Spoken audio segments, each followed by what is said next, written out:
What is up, everyone? Welcome to Kind of Funny Games Daily for Wednesday, March 23rd, 2022. I am your host, Tamor Sane, and joining me is the one, the only Nitro Rifle, Andy Cortez. Andy, how you Good doing? morning, Tamor. How's it going, man? It's going well. Is this the first time we've ever done a KFGD together? I don't think so. I I think think we we did did. one, right? Yeah, I think we've done one on another sort of special occasion, and this one is especially special because Mm. Bless had to call out. So then I was gonna host with Greg, and then Greg was at some GDC thing. They gave him a gift bag, open it up, three snakes jumped out. Thanks, yeah. And it's a fucking mess. They're getting to him somehow over there at GDC. So Hmm. you came off the bench in Yeah. heroic fashion, and Hmm. I will thank you until the end of time for doing so. Of course, anytime. Like Hmm. I think that something needs to be done about these snakes because they are going unchecked. I've been living in San Francisco a little while, and I tell you what, sometimes I'll turn a corner onto like a road that I've never been down and see just the end of a snake, turning a corner, Mm, and I'm like, oh, there's one of that's those how they warn you. goddamn snakes Yep. that constantly getting specifically people at kind of funny. Yeah. But yeah, they are out there. It's terrifying. So one of the things that is quite funny to me is like when we were in the UK, we had one of the GameSpot staffers, Mike Mahadi, who you may know Hmm. from a Polygon Now and Fire Escape podcast, come over, and we convinced him that there were tunnel snakes in the underground. Oh no. So we told him like, oh, because he was like, oh, I saw rats on the platform, and you will sometimes see rats on the platform, just like running or scurrying away. And I was like, yeah, there's loads of rats. And the funny thing is, like, the government had to let loose snakes to catch the rats to keep the rats population under control. Always And a that's bad why. idea. Yeah, that's why whenever Wait. you're on the train, when the train like stops mid, between stations, that's because there's been a buildup of snakes, tunnel snakes. That's And yeah, and that is Kevin. why. It's And he was like, "Oh, that's Classic really Simpson. interesting." we'll get to this story in a bit, Tam. But I mean, that's the problem when you hire the Suicide Squad, right? Like Yeah. it's like throwing in a bunch of snakes and thinking you can trust them to take out the rats and then come back to you, completely like, yeah. We took out the rats. Now, we're ready to go back into captivity. No, they never are, No, they're Tam. They not. never are. That Mm-mm. is why you don't hire the Suicide Well, Squad. you get But gorillas to eat the snakes, right? yeah, yeah, and then you get humans to fight the gorillas, and that's how you Easy. end up with Rise of the Planet of the Apes. Hmm. There you go. Matt Enriquez in chat just says Ratcatcher. We were just talking about Ratcatcher. We were We were just talking just about talking about What were you yeah. saying Daniela about her? Melchior because I w- kept seeing photos of her on my Instagram Discover feed because my Instagram Discover feed is largely a lot of nerdy things. It'll be like Chris Hemsworth and Chris Pratt like laughing, and then it'll be like Elizabeth Olsen, love of my life. And I kept seeing Ratcatcher, but in my mind, I was like, why am I getting fed photos of Lana Rhodes? Mm-hmm. And if you are in a work environment, don't Google that name. No, Don't, Google it. Go for it. No, don't, don't, don't do don't, that. don't, Don't do don't. that. Till you Don't do get that. Don't do fired. Oh, that. And I was like, why do I keep getting fed photos of Lana Rhodes? And I was like, oh, that's Ratcatcher. Holy shit. It just blew my mind. Blew I my mean, mind. Lana Rhodes known for catching some rats too. You know what I'm saying? I don't know. I don't know. I don't want to know. Let's move on. Jesus Christ. Today's stories include What could that Suicide mean? Squad. No, I have no idea. Bless you. Today's stories include Suicide Squad Kill the Justice League being delayed, Kirby reviews finally hitting alongside Tiny Tina reviews, which are also hitting, Oh. and Sony's commitment to single player games and more, because this is Kind of Funny Games Daily, where each and every weekday at 10 a.m. live right here on twitch.tv/Kind of Funny Games. We run you through the nerdy news you need to know about. If you're watching live, you can correct us when we get stuff wrong by going to kindoffunny.com/you're wrong. Do not send me any corrections about Lana Rhodes catching rats. If you don't want to watch live, you can watch later on youtube.com/kind of funny games or roosterteeth.com, or listen later on podcast services around the globe by searching for Kind of Funny Games Daily. Remember, you can use Epic creator code KindaFunny on all Epic Store and Epic in-game purchases. So if you're playing games like Rocket League or Fortnite, please enter the KindaFunny code and you will help support this channel. And to be part of the show, head to patreon.com/kindoffunnygames, where bronze members are above get to write in and silver members are above get this show ad-free along with the exclusive daily post show. Housekeeping, I mean, one time, let it be a bad game of sweeping. PS I Love You is up with a Ghostbusters preview and America's favorite quiz show, You Don't Know Janet, which is great. Thank you to our Patreon producers, Gordon McGuire, Fargo Brady, and Pranksy. Today, we are brought to you by Cuts Clothing, Lumen Skin, and Honey, but we'll tell you more about that later. For now, let's begin what is and forever will be the Roper Report. It's time for some news. We have 6 stories today. A baker's dozen. Exactly. Thank you, Kevin. First up, we've got a review roundup for Tiny Tina's Wonderland, the first, not the first, like another Borderlands spin-off. First review comes from GameSpot.com. We gave it a 7 out of 10. It was reviewed by Darryn, Bonthuys, who says, as a spin-off, Tiny Tina's Wonderlands doesn't reinvent Borderlands' wheel with its shift towards fantasy that bears a chaotic, neutral alignment. Instead, it explores familiar territory that repeats the best and worst of Borderlands' formula, and it doesn't venture out of its comfort zone. That makes for a game that is packed with solid first-person shooter action and competent multi-class system for creating an interesting fate maker. Tiny Tina's Wonderland retreads the same mechanical and narrative grounds as Borderlands 3, ultimately creating a chapter in the franchise that's fun, but forgettable. IGN's Travis Northup gave it 8 out of 10 and said, Tiny Tina's Wonderlands is a fantastic fantasy take on Borderlands' tried and true looter-shooter formula. Very thankful that they didn't use the word schluter, which sucks. I've never heard that, and I never want to hear it again. Yeah, it's got real bad mouthful. Schluter. It's like schlong. Yeah, that's exactly what it is. Don't want it. Yeah. As spin-offs go, it sticks dangerously close to its past success, which at times felt a bit unoriginal, and some of the new stuff it tries, like procedurally generated combat encounters, didn't pan out terribly well. Luckily, the excellent writing, hilarious performances from an all-star cast, and ridiculous combat continue to shine brightly and make this tabletop-inspired explosion fest absolutely worth your time. Eurogamer didn't give it a score, but said it's Ashley Burch's character of Tiny Tina that sums it up best. She's earnest and committed, regularly overdoing it with a character that's intentionally designed to be painfully shrill. But Tina's also sympathetic somehow. Through all that noise, she's likably upbeat, innocent, goofy in all the ways that implies character. The way that someone young or vulnerable can be to cover up some wound and project a bit of teenage nonchalance. The goofiness is not always endearing, but again, that's baked into the character, and it's baked into Tiny Tina's Wonderlands and the wider Borderlands world. That's really all this game is. Something scrappy, irritating, giving the impression of something stitched together on the fly, but at least it's still earnestly, chaotically, relentlessly upbeat as it dutifully scrambles along. Andy, you've played a bit of this. If my sources are correct, what do you reckon? Your sources are correct, Tam. Video is up right now on youtube.com/KindaFunnyGames. You can go watch me play the first hour of this. It was really more like an hour and a half, but I kind of edited it down. I mentioned in the video, Tam, how I think when we talk about Borderlands as a story and as a product that we sort of we sometimes feel like it's overdone and the writing is just like cringy and terrible at this point. And I felt that way a lot during Borderlands 3. I don't know what changed on the writing team, but goddamn, I was laughing a lot in this. And maybe it's like a product of who the characters are. Maybe it's Ashley Burch being the lead character. And I was reading some of our YouTube comments, and some people who, do not like Tiny Tina as a character. They think she's a bit too much.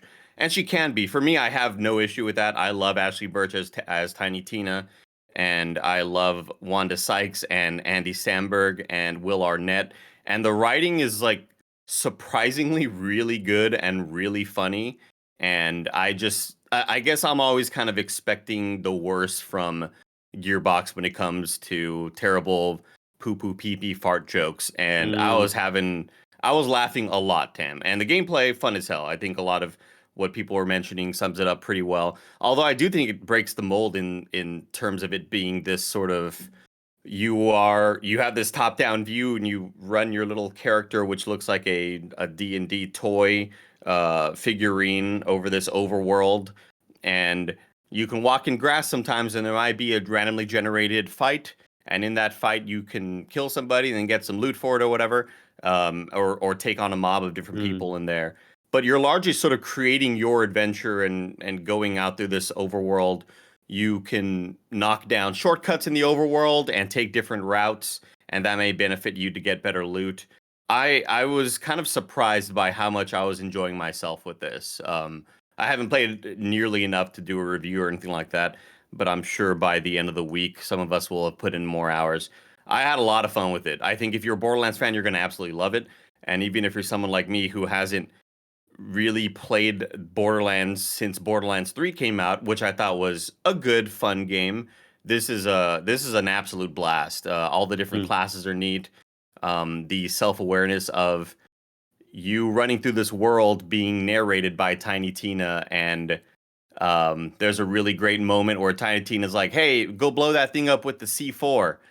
And I had the immediate thought of like, wow, we're just going to call this thing C4 here in this fantasy world. Like, that doesn't really make sense. And immediately Wanda Sykes is like, you don't think you could have called it anything, more fantasy themed? You're just going to leave it at C4?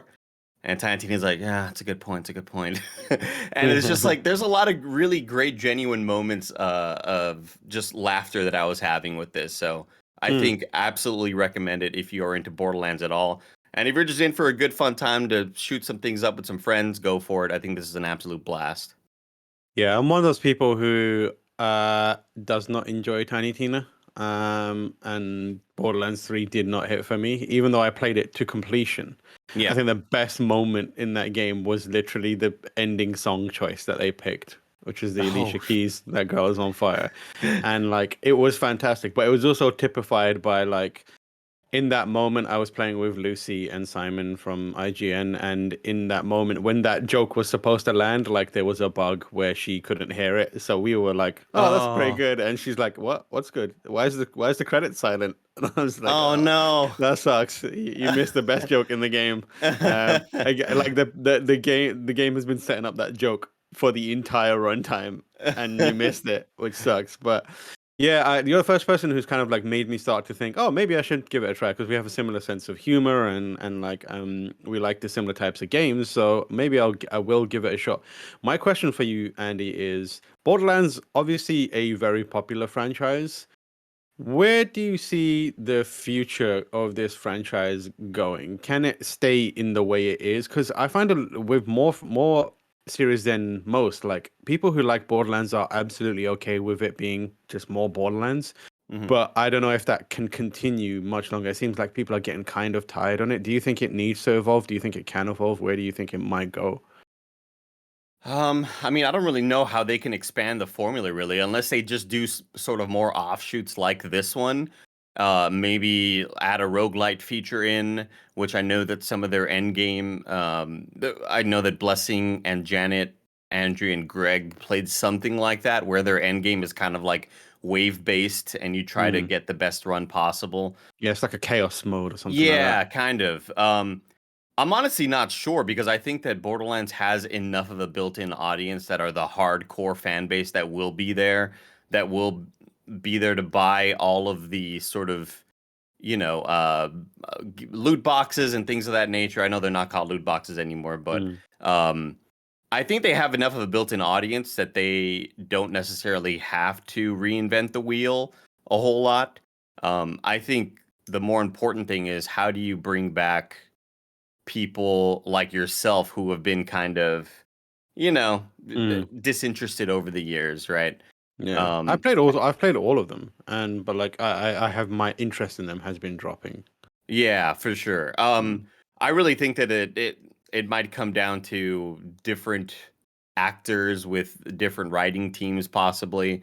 Because again, like I was interested in this game being able to play it co-op with friends, and it also being my first Borderlands on PC. But man, I was really kind of blown away by the writing team. And by the quality of writing, and oh my god, it is puns galore, like good puns, some good ass puns. That's my official review in the like 2 hours that I've played of it. But I'm not sure, Tam, honestly. I don't know if they add a sort of versus mode, whether it has to be Yeah. more of a living, breathing product, like a Destiny type thing. I'm not sure. Yeah, I feel like that's the next step. I feel like the two branches that I see happening is some sort of competitive scenario, as well as an actual like games as a service title, as opposed to like shift codes and that kind of stuff. Right. Where it's like a Destiny style Borderlands experience. But then I'm There's a like, hub world where all the other players are yeah, at. Yeah. I like personally the idea of being in that world in perpetuity with that kind of not art style, but like aesthetic, but It seems also like obnoxious as hell. tone. Like, yeah, it just sounds like like imagine being stuck in a room with the class clown for like forever. Yeah. Like that sounds like a nightmare. But I am interested in seeing where they go next with it.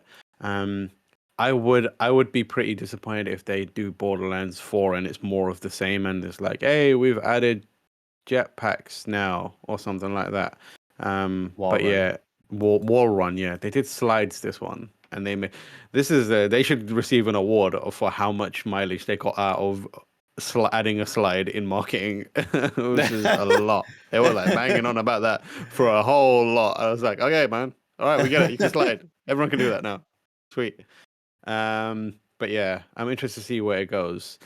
Speaking of things going places, a Suicide Squad is going out of 2022 and into 2023. That's right. Suicide Squad Kill the Justice League has been delayed to 2023. This comes from Steve Watts at the number 1, 2, 3, 4, 5, 6, and 7 video game website 1 through on the 7. internet. Yep, GameSpot.com. That is right. Suicide Squad Kill the Justice League, the anti-hero game set in Rocksteady's Arkham universe, has been delayed to spring 2023. A message from the studio founder, Sefton Hill, said this decision was difficult, but the game ultimately needs more time. The official announcement follows reports that the game was set to be delayed. Warner Bros. May have tipped its hand as well when Warner Media's chief executive officer, Jason Kilar, tweeted about its upcoming slate of 2022 games, and Suicide Squad was conspicuously absent. Suicide Squad stars 4 playable anti-heroes as part of the eponymous government Black Ops task force. They are Harley Quinn, Captain Boomerang, King Shark, all hail King Shark, King Shark's the best, and Deadshot. They're forced to take on the superpowered heroes of the Justice League when a scheme from alien villain Brainiac corrupts them in some way. It had previously been set for a 2022 window without a specific release date. This is what Sefton Hill said. We've made the difficult decision to delay Suicide Squad Kill the Justice League to spring 2023. I know a delay is frustrating, but that time is going into making the best game we can. I look forward to bringing the chaos to Metropolis together. Thank you for your patience. So yeah, while Suicide Squad takes place in Superman's home turf of Metropolis, it is said to be connected to the Arkham universe in which Rocksteady's 3 Batman games took place. Another game, Gotham Knights, is set in the more familiar Gotham City and looks very similar to the Arkham designs, but takes place in a separate universe. That game is set to come out on October 25th, 2022. How do you feel about a delay to Rocksteady's Suicide Squad Kill the Justice League, Andy? I think that when PS I Love You and the X Cast have that sort of fantasy game picking league or whatever, Yeah. they need to just come up with a whole different thing. It's like what's the next game that gets delayed? I think that's like that's the one that people are most interested in. That's I would have watched that episode. I didn't watch the other episode, but I know that Gary Yeah. Whitta killing it with the Kirby pick apparently. Did you Yeah, hear I about believe this?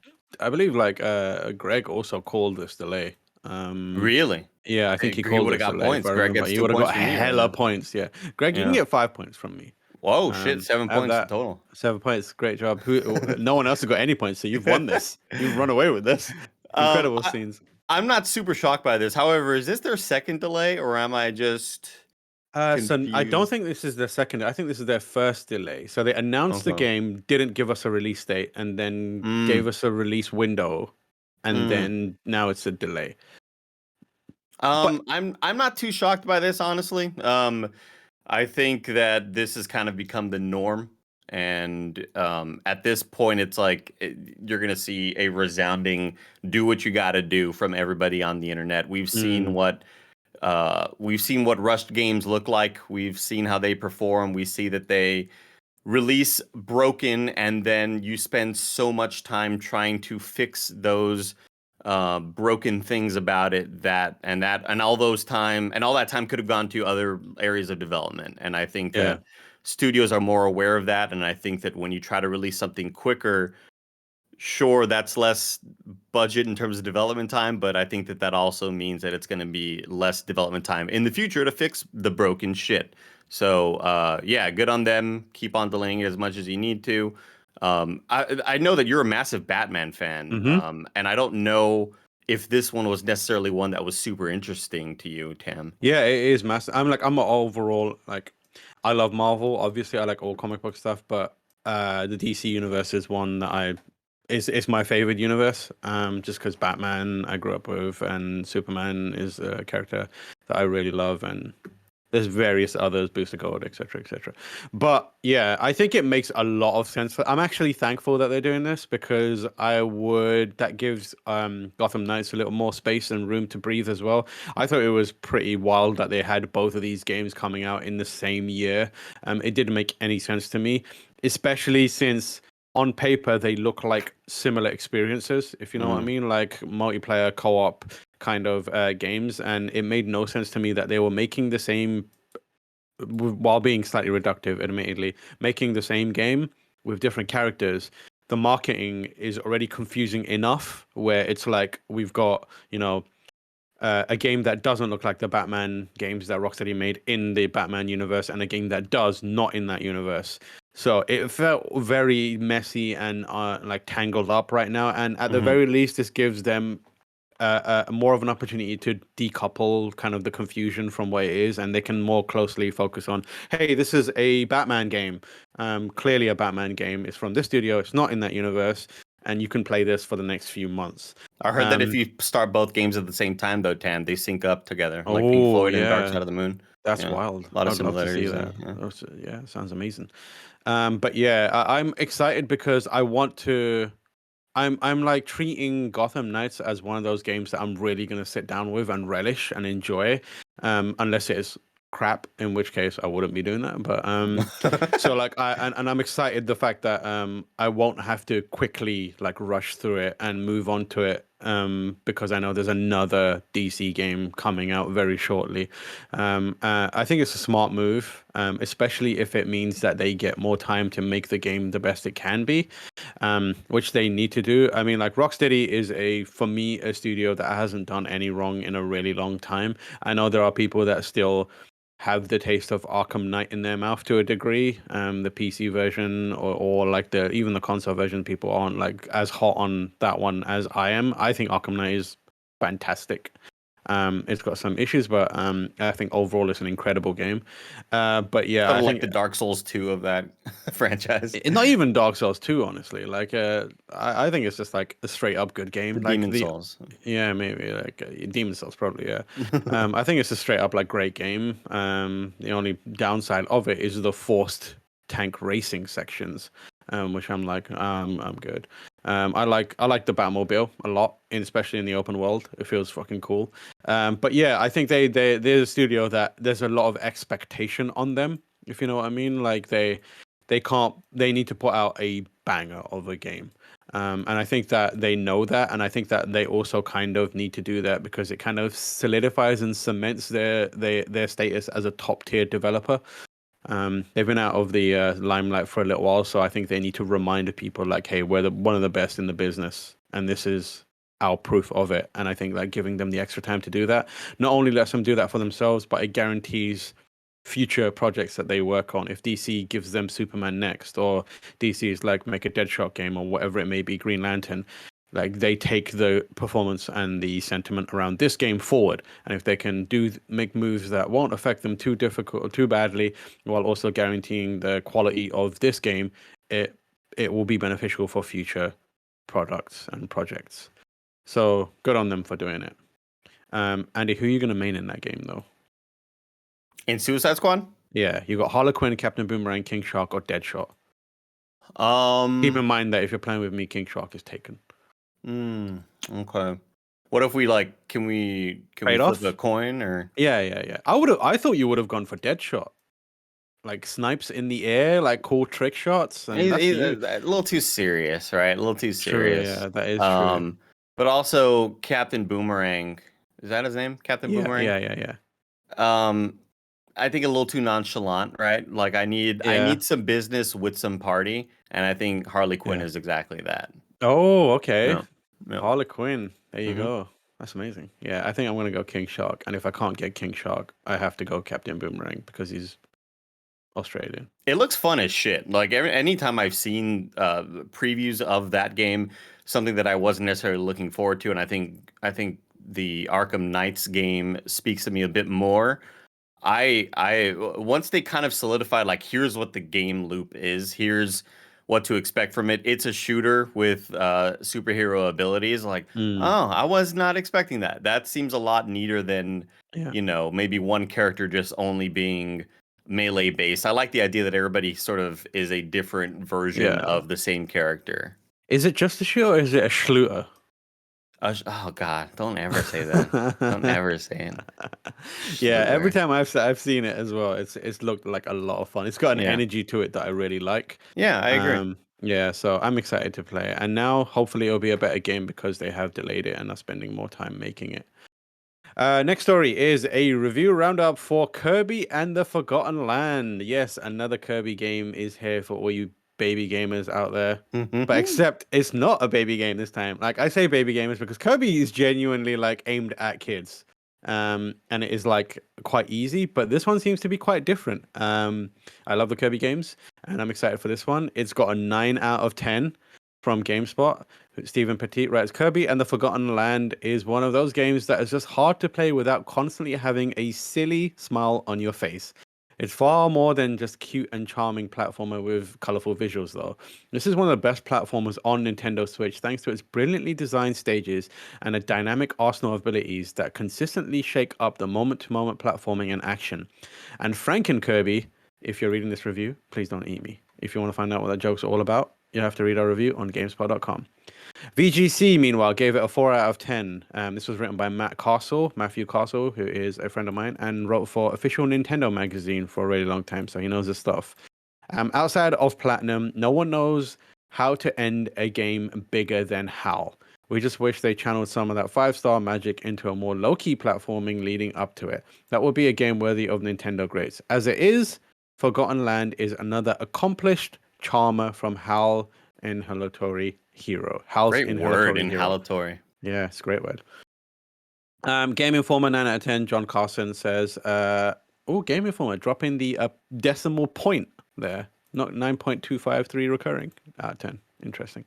Kirby and the Forgotten Land is great and should not be missed for Kirby and platforming fans alike. This isn't quite the Pink Puffs rendition of Super Mario 64, but it brings the series successfully into the 3D realm and doesn't need to rely solely on its latest entertaining gimmick.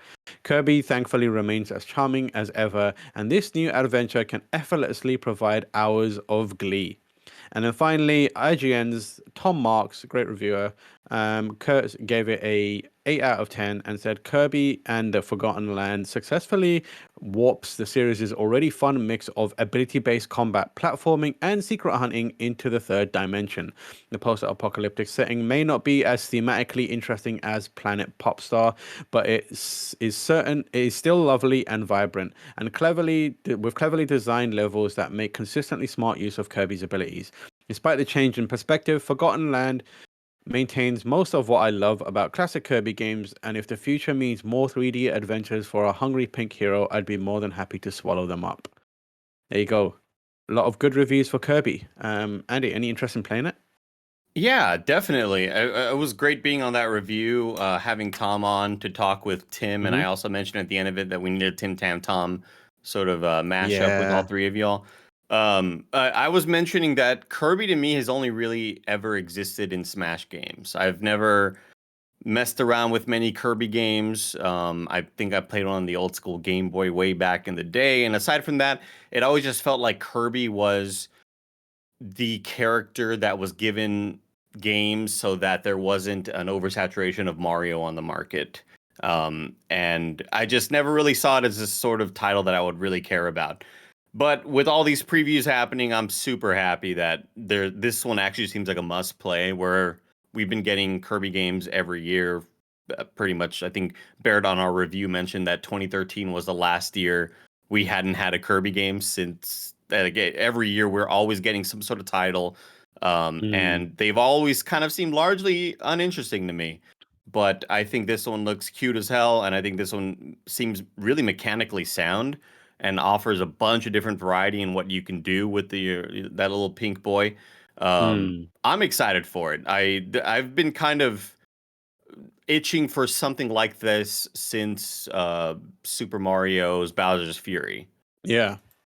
You love a good Nintendo game to stream, so I do. this could work. Perhaps not as rage-inducing as Mario Maker or even Odyssey, but it still looks like a lot of fun. Yeah, I'm similar where I like Kirby games. I kind of bowed out after the early days where it was like pretty. I found them to be very easy.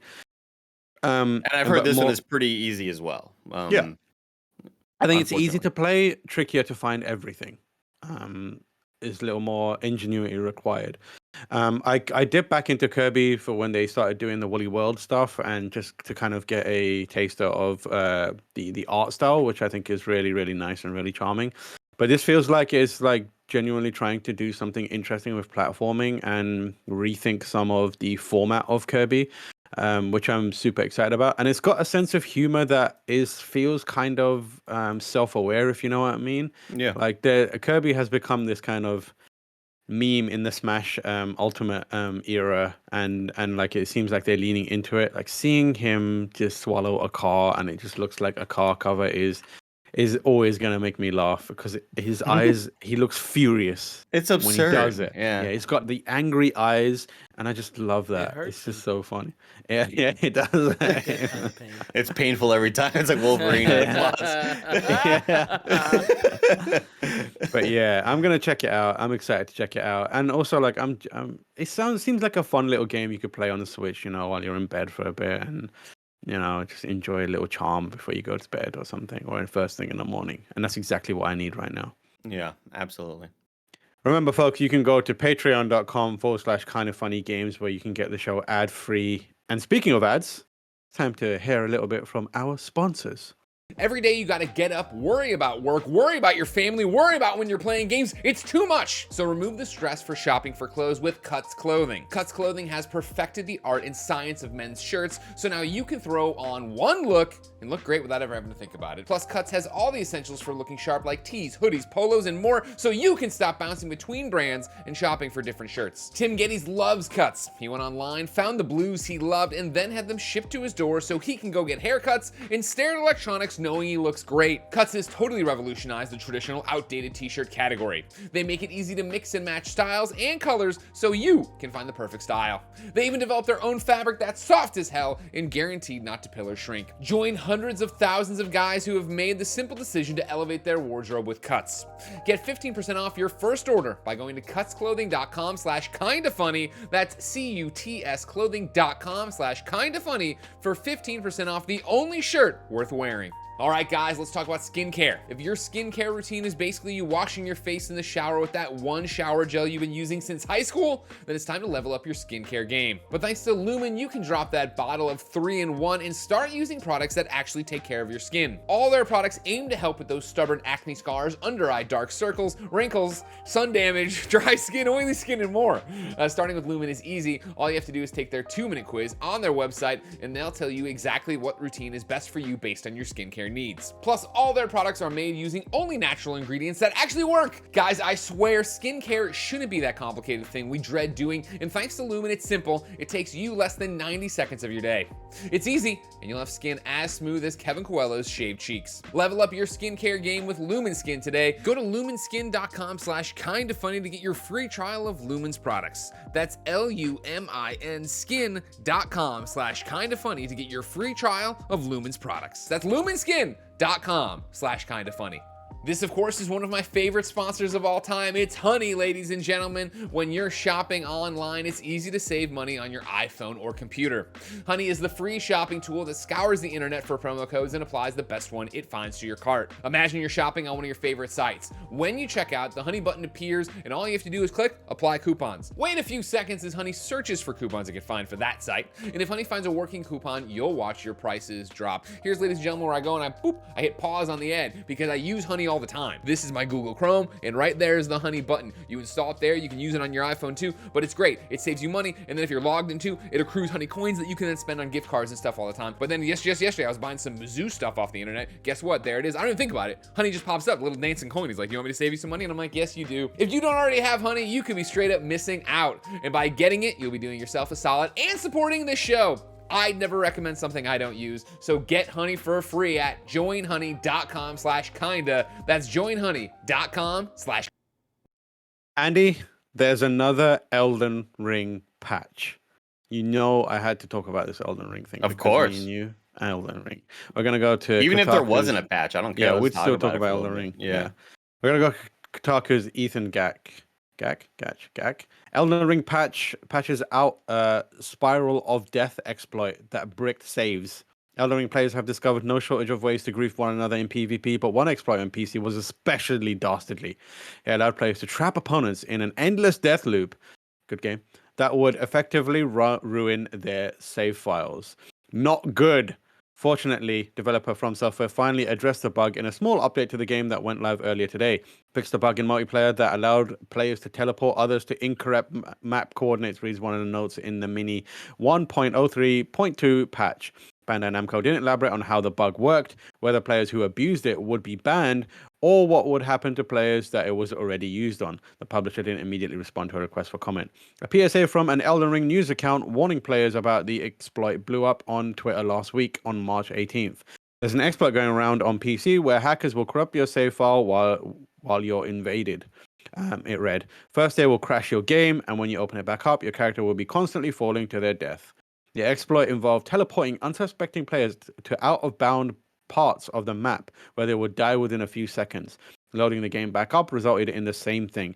It wasn't clear how players were doing it or how widespread the issue was, but more than a few people affected by the exploit shared footage of their predicament online. They also shared potential workarounds, one of which was pressing Alt and F4 to immediately close the game, buying some extra time after it was reopened for players to open the map up and try to fast travel out of the loop. It's not clear if that worked for every player affected, though, or if today's patch will help those who have already fallen victim to the Elden Ring prank. The update also includes a few other small things, nothing major. It fixed a bug that prevented the Ash of War Endure from taking effect, and fixed a bug that caused playable characters to die when trying to descend from a spot near Bestial Sanctum. Not when they die entirely. That's not a bug. That's just a game, Andy. No, it's just like I saw this thing on TikTok, Tam, that was like, hey, go down these secret spots. I was like, cool, I want to try that. But I had already gotten the brand new patch, and there is a death boundary. There's just like there was a death floor that like you'd be on a branch and you walk down and then your character would die. I'd be like, what the fuck? And then I went back to that TikTok and everybody was like, damn, they patched this shit out. But there's no way that should be a thing because they want us to go down there. It's obvious that they want us to adventure. But yeah, they had put like some sort of death boundary on it. So I'm glad that they fixed that because that was maddening. Lazy Miyazaki. Lazy just putting Miyazaki. death boundaries everywhere. They also fixed a bug that sometimes prevented players from advancing Nephili Lu's questline, so that was a problem for a bit. But yeah, I'm glad that they fixed that. I had a moment where I teleported somewhere and I was just under the entire world, and I was like, this is not good. And I like tried to figure out whether I could go anywhere, and I managed to run pretty far. But obviously, like I could see the world, and I was underneath it the entire time. A lot of lore down there, you know. A lot of lore down gotcha. there. Yeah. We'll see what the breakdowns happen later. Yeah, Vati hasn't seen any of it. I'm the only one who's ever seen all the lore down there. Wow. It's a place of darkness, and you know when no flame can exist, etc., etc. I'm gonna do a big like video on it, and then it's gonna be like. Let me know if you want me to narrate it. Yeah, sometimes when you load the game, perhaps you won't load into the place you thought you were. That is by design. But we'll talk about that later. But we'll talk about that later. For now, disc plates. Very, very small joke that not a whole lot of our audience will understand. I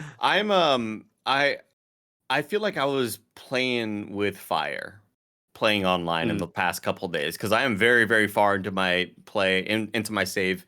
I think I'm about 140 hours in. 148, I believe. Mm.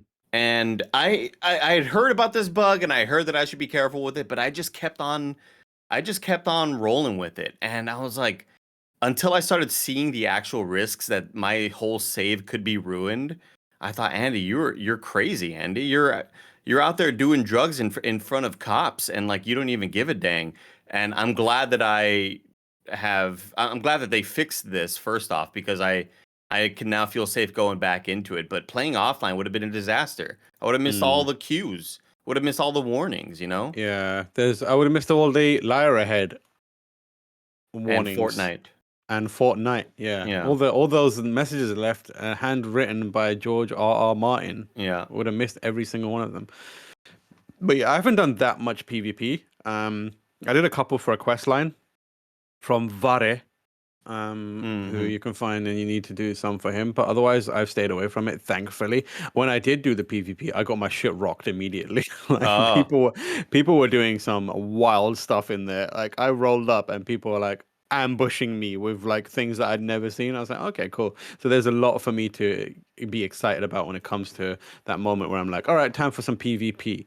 But I'm glad that it's all katanas and bleed. It's all katanas dude, and it's bleed. katanas and bleed. But like I rolled up. I did do one PvP where I was successful, and I could tell like I struck fear into the eyes of the person that I was fighting, because I rolled up with nothing equipped. Like I had put my stuff away, and they were standing there, and they bowed. I bowed, and then I pressed right on the D-pad and pulled out one greatsword, and then they shuffled forward, and I pressed left on the D-pad and pulled out a second greatsword, and they shuffled back, and they moved back, and I was like, yeah, you know what's about to happen here.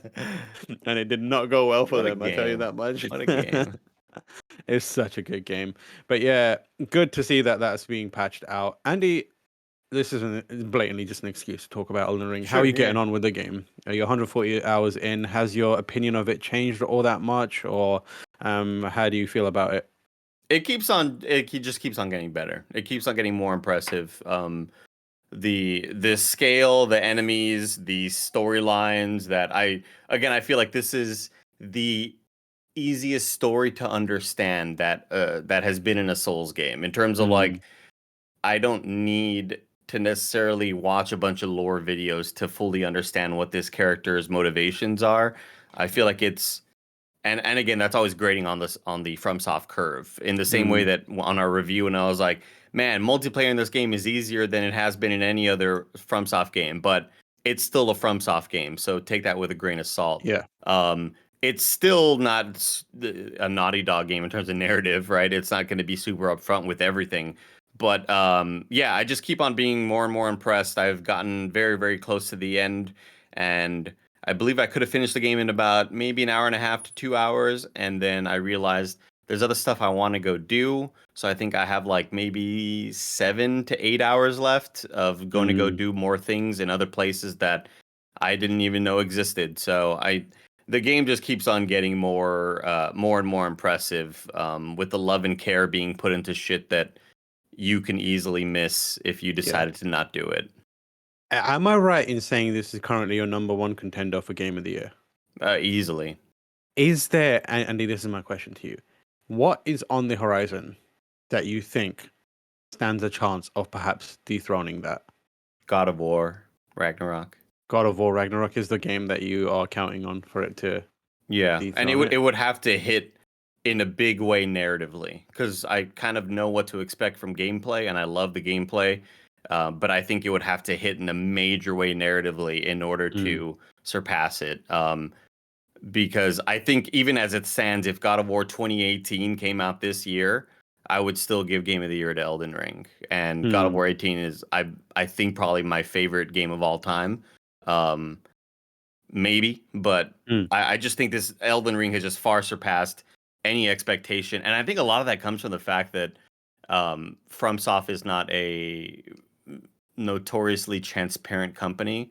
So I think leading into it, if a Western developer were making Elden Ring, I think we would have seen a bunch of like vid docs sort of coming out and being like, this is the biggest world we've ever created. You have no idea what you're about to experience. I think the fact that we just kind of assumed we were getting an open world game, and it was way more impressive than I would have ever assumed it was. I think Mm. that's kind of what exceeds all those expectations for me. Interesting. Where are you at with Starfield? Do you not think that has a Oh, I kind of I forgot about Starfield. many That's a good point. many people are forgetting about Starfield? Yeah. So I am notoriously not the biggest fan of Bethesda games, and I think a lot of that is just because I'd never liked the aesthetic of the Fallout games, and Mass Effect was always my sort of Yeah. game where I am making decisions. That I always prefer the Mass Effect trilogy, and I also just couldn't afford a lot of games back in the day. So like, I played Skyrim and I enjoyed Skyrim quite a bit, but when it Mm. comes to a game like Fallout, it was always just kind of too ugly for me to want to give it a shot in terms of like color palette and Yeah. just lighting and the way that the game looked back in the day, um, with 3 and even with 4.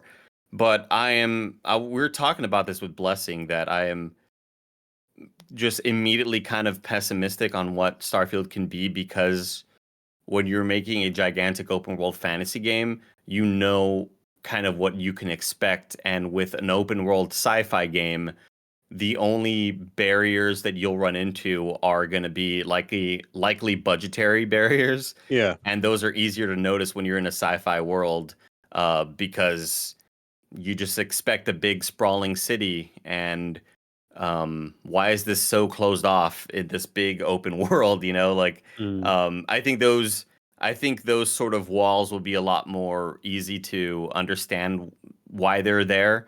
But I still think that kind of breaks the illusion a bit of having Yeah. this gigantic universe to go explore. I'm still stoked in terms of like joining a faction and like, all of that stuff. It seems like Bethesda's doing everything to make me want to play this game in terms of like updating the engine and using photogrammetry and super lifelike models. Like I'm super stoked about all of that because I Yeah. just in past have never really cared for their art style or their engine.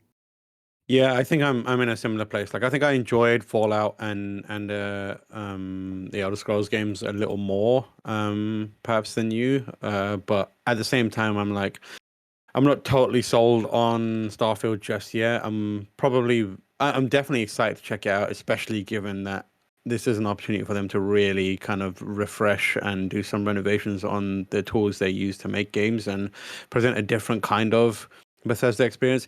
I think I would be a little disappointed if I just initiated a conversation with a man who is now turning to look at camera as camera is zooming into their face, Sure. like another one of those games. But at the same time, those games also have given us some like hilarious and iconic moments. So I think I'm definitely excited for it. Do I think it's gonna dethrone Elden Ring? I think it's gonna be very, very, very tricky, and that's because I have a personal bias. And I love these games. These are Elden Ring, especially or From's games, are games that I vibe with on a very specific wavelength and frequency that very few other games can hit. But I'm open to it. I feel the same about God of War. If there's a surprise Zelda drop, maybe. I doubt it.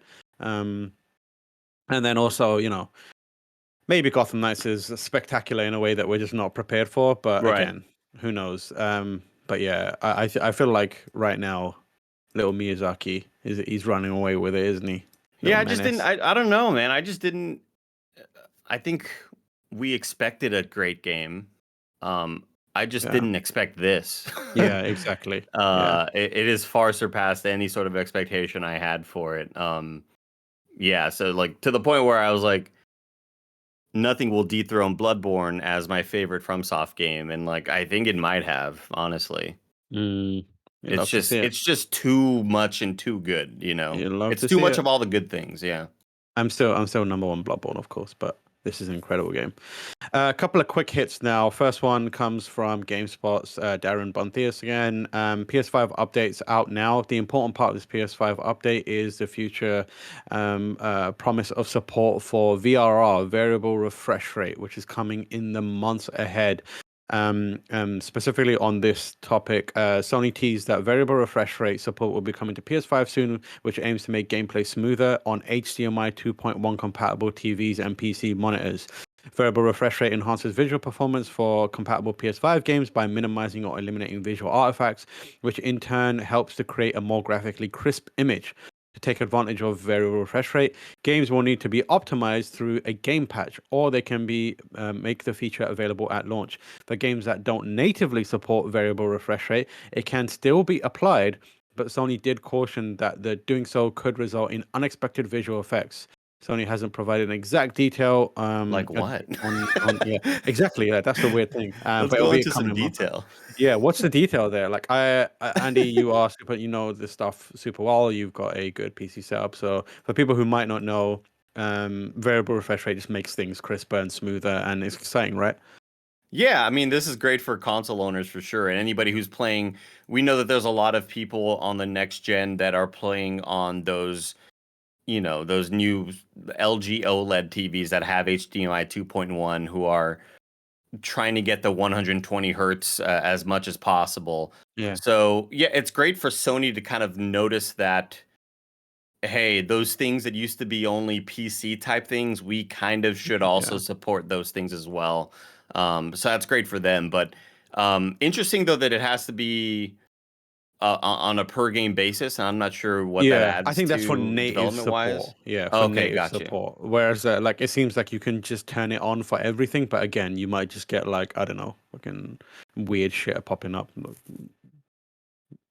Pentagrams and shit like that. Yeah, the unexpected visual effect, I think, is like funny. the devil will try and come through your screen to be like, "What are you doing?" That's exactly what I thought. I was the ring lady was gonna gonna pop out of your TV. Just Greg dressed as a clown appears on your screen. I think that's hilarious. Yeah.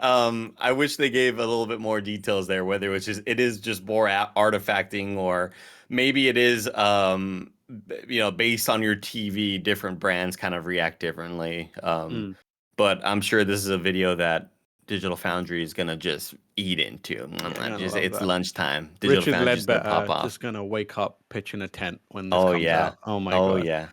But that variable refresh rate update is still a few months away. Andy, if I wanted to know what's coming to Mom and Grub shops today, where would I look? The official list of upcoming software across each and every platform, as listed by the KindaFunny Games Daily Show hosts each and every weekday.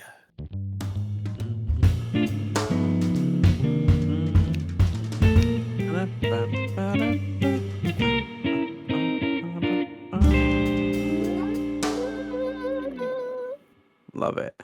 Out today is Scaleboy Refractured for PC and Mac, Glitches Trip for Xbox One, Get Over Here for Switch, The Pillar Puzzle Escape for Switch, Gorilla's Big Adventure for Switch, Holy shit, look at all the Switch games. For Switch, Space Alien Invaders for Switch, Table Soccer Football for Switch, Galactic Trooper Armada for Switch. A lot of Switch games that you probably won't play out today. Deals of the day. Guacamelee 2 complete is $3 on GOG's flash sale. And then Far Cry 6 is $24.99 on Amazon. That's a pretty good deal for a chunky game. Read a mail. You can write into patreon.com/KindaFunnyGames where you can get your questions read on the show. Let's see what we've got today. Yes, I did not prepare in advance the reader mail because I am reckless like that. What? Now I gotta take notes. I'm sorry. There's nothing. There's nothing. Yeah, man. they're perfect. There's Nailed it. nothing. Let's There's move nothing, on. man. I hate to see it. You're wrong. I'm gonna go in there and let me tell you. Oh my god, there's a real dumb one in here. Charles Jacobson. Charles, if you're in this, Charles, listen close. Okay. Hey, Charles Jacobson's.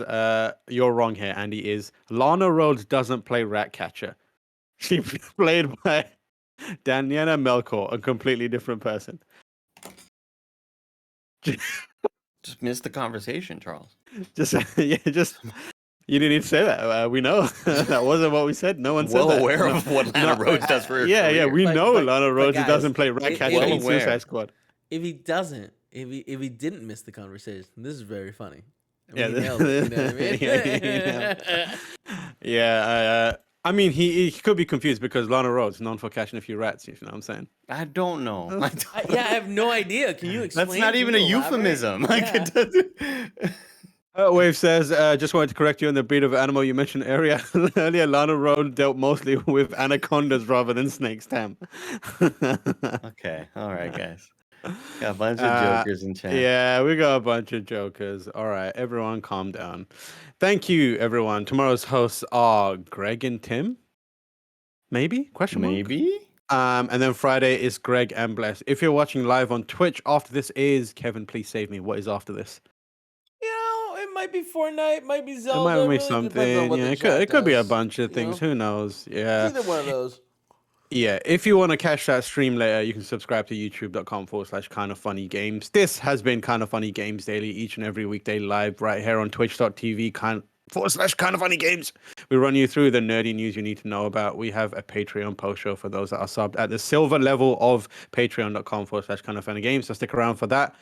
Otherwise, until next time, laugh and grow fat.